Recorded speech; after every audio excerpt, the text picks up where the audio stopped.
तीन रंग तिरंगा हो देशवा के शान हो। तीन रंग तिरंगा हो देशवा के शान हो। झुके नदी कबो झुके नदी कबो देश के जवान हो। तीन रंग तिरंगा हो देशवा के शान हो। तीन रंग तिरंगा हो देशवा के शान हो।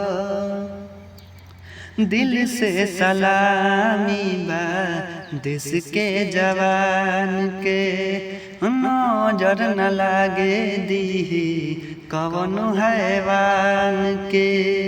हाँ दिल से सलामी बा देश के जवान के, नजर न लागे दीही कवनो हैवान के। नजर न लगे दीही कवनो हैवान के। लहरत रही हरदम लहरत रही हरदम ऊंचा आसमान हो। तीन रंग तिरंगा हो देशवा के शान हो। तीन रंग तिरंगा हो देशवा के शान हो।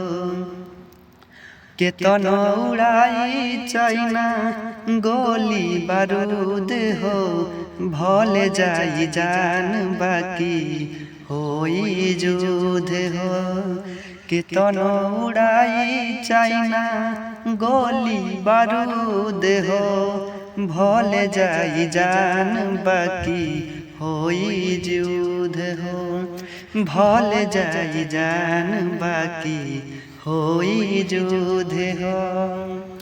हमहू तिरंगा लेके जाई पाकिस्तान हो। तीन रंग तिरंगा हो देशवा के शान हो। तीन रंग तिरंगा हो देशवा के शान हो। जय जय भारत।